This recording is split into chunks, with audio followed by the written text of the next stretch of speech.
ওয়াল্লাযীনা ইয়াকুলুনা রাব্বানা হাব লানা মিন আজওয়াজিনা ওয়া যুররিয়াতিনা কুররাতা আ'য়ুন ওয়াজআলনা লিল মুত্তাকিনা ইমামা।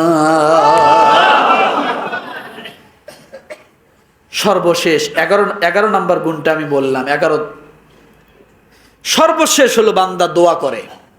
রহমানের বান্দা দোয়া কয়বার পাইলাম? কয়বার? প্রথমে তাহাজ্জুদ নামাজের পরে, নম্র এবং তাহাজ্জুদ নামাজের কি পাইছি? দোয়া। কি দোয়া? জাহান্নাম থেকে আমাকে কি করো? পানা চাও। পানা চাইছি, আল্লাহ জাহান্নামের শাস্তি আমাকে, ইন্নাহা সাআত মুস্তাকাররা ওয়া মুকামা। আমি অল্পও চাই না, বেশিও চাই না, আমি জাহান্নামে চাই না। আর সর্বশেষ আল্লাহ কি দোয়া শিখাচ্ছে দেখেন, ওয়াল্লাযীনা ইয়াকুলুনা রাব্বানা হাব লানা মিন আজওয়াজিনা ওয়া যুররিয়াতিনা কুররাতা আ'য়ুন ওয়াজআলনা লিল মুত্তাকিনা ইমামা। রব্বুল আলামিন বলেন, এবং যারা এই বলে দোয়া করে, হে আমাদের প্রতিপালক, আমাকে, আমার স্ত্রীকে, আমার সন্তানদের পক্ষ হতে দান করো নয়না প্রীতি। অর্থাৎ আমার স্ত্রী, আমার সন্তান, আমার বংশধর, অতীত বংশধর যারা আসবে তাদেরকে এমনভাবে বানাও যাদেরকে দেখে চোখ জুড়াইয়া যায়। কি জুড়াইয়া যায়?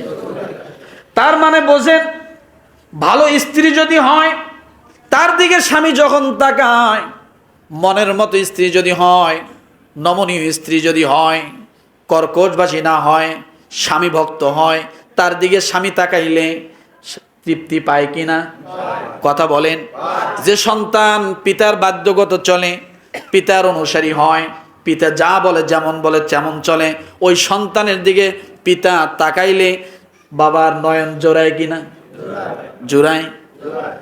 রব্বুল আলামিন বলেন, এমন সন্তান রব্বুল আলামিনের কাছে বান্দা বলবে, এমন সন্তান আমাকে দান করো যাকে দেখলে আমার আত্মা ভরে যায়, আত্মায় শান্তি পায়।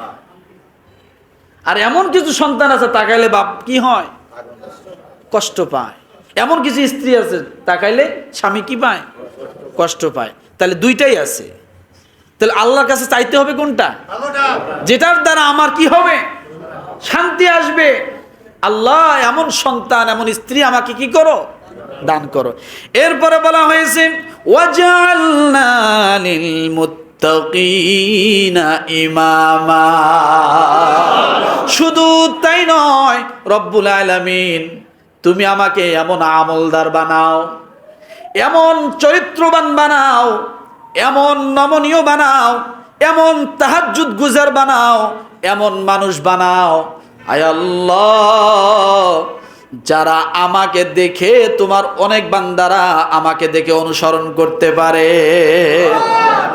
ওয়াজআলনা লিল মুত্তাকিনা ইমামা। এটা শুধু নামাজের ইমাম না। কেমন ইমাম? অর্থাৎ আপনি এমন আমলদার হবেন, এমন বিনয়ী হবেন, এমন তাহাজ্জুদ গুজার হবেন যে আপনি রাস্তা দিয়ে হাঁটবেন, মানুষ আপনাকে দেখে চিন্তা করবে লোকটা আসলে আল্লাহওয়ালা। বোঝেন নাই কথাটা? আপনার হাঁটা, আপনার চলা, আপনার কথা, আপনার আচরণ, এটা যেন অন্যদের অনুসরণীয় হয়। অন্যদের কি হয়? আপনাকে দেখে যেন তারা কি করে? যেমন একজন ব্যবসায়ী আরেকজন ব্যবসায়ীকে দেখে কি করে? অনুসরণ করে না? কিরে, ও রাত 11টা পর্যন্ত দোকান করে, আমি 10টায় বাসায় যাই।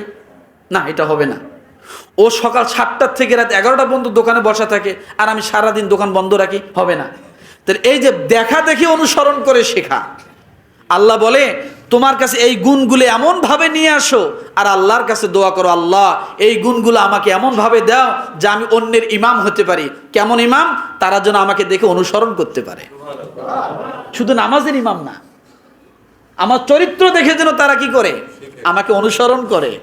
আমার কথা বলা দেখে যেন তারা কি করে? অনুসরণ করে। আমার চাহনি দেখে তারা যেন এটা করে, আমার আমল দেখে তারা যেন আমলের দিকে ধাবিত হয়ে আমাকে অনুসরণ করে, যে এই লোকটা এইভাবে তাহাজ্জুদ পড়তে পারে, আমি কেন পারি না? লোকটা এইভাবে দান করতে পারে, আমি কেন পারি না? লোকটা মানুষের সাথে এত সুন্দর কথা বলতে পারে, আমি কেন পারি না?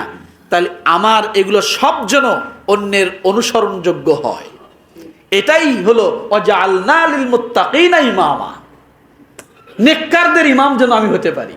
যারা নেকের পথে আসবে তাদের কি হতে পারি? ইমাম হতে পারি আমি। সুবহানাল্লাহ বলে। তাহলে কয়টা গুণ বললাম? কয়টা? সর্বপ্রথম গুণটা কি? নম্রতা, মনে থাকবে। দ্বিতীয় নাম্বার গুণটা কি? তাহাজ্জুদ, তাই না? এরপর তৃতীয় নাম্বার গুণটা কি? হ্যাঁ, জাহান্নাম থেকে পানা চাওয়া। চতুর্থ নাম্বার গুণটা কি?